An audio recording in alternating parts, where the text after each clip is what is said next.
Certains lieux disent encore ce que le monde était sans l'homme.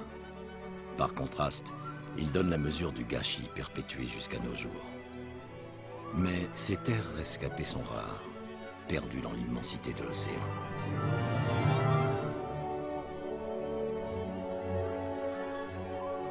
C'est le cas de cette île, située au milieu du canal du Mozambique, entre l'Afrique et Madagascar. Une île intacte, parce qu'elle n'a jamais permis à l'homme de l'habiter. Ce monde hors du monde, cette île refuge, cette île dont la violence même garantit l'unité, se nomme Europa.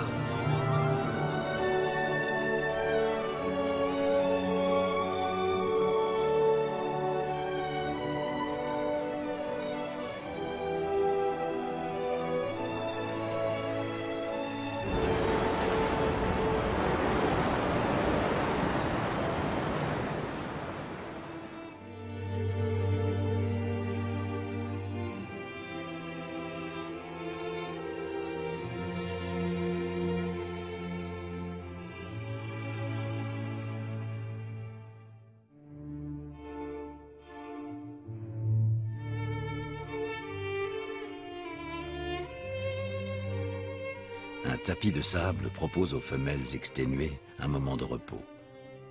Elles dormiront là pendant plusieurs heures pour récupérer de leur difficile périple sur Terre.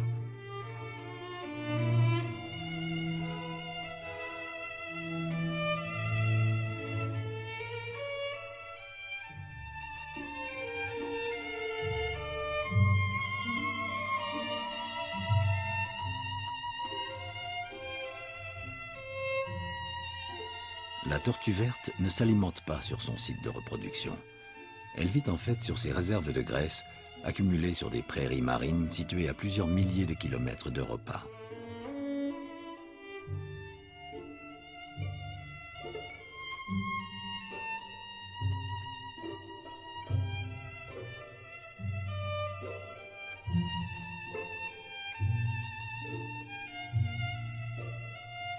La tortue verte reste en moyenne 2 mois sur son lieu de reproduction. Un groupe de requins à pointe noire chasse dans la passe du lagon. Ces transports de feuilles ne les intéressent pas. Ces requins juvéniles entendent profiter des mouvements de la marée pour se remplir l'estomac avec d'autres mets. Par exemple, de jeunes tortues, décidément traquées par tous les prédateurs.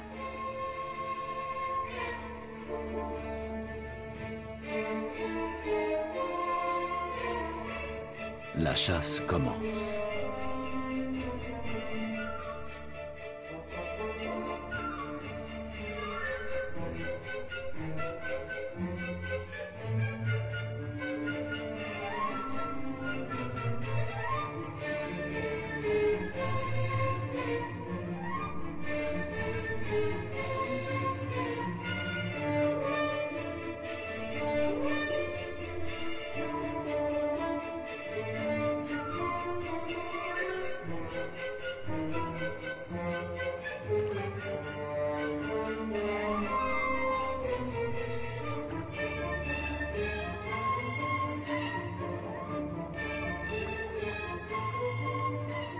Les assauts des requins restent maladroits.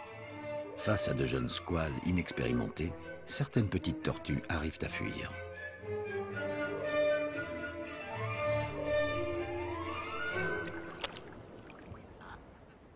Mais là où l'océan renonce, le ciel reprend ses droits.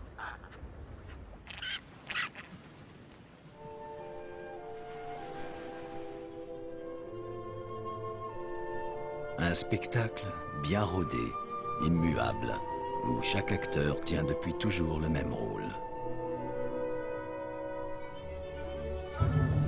Parce qu'elle est un enfer pour l'homme, Europa demeure un paradis pour la vie sauvage. N'y a-t-il pas d'alternative? Sommes-nous condamnés à ne laisser en paix que les seuls endroits où nous ne pouvons pas vivre? Pour que le grand spectacle de la vie continue, l'île insoumise doit rester à jamais protégée de toute influence humaine.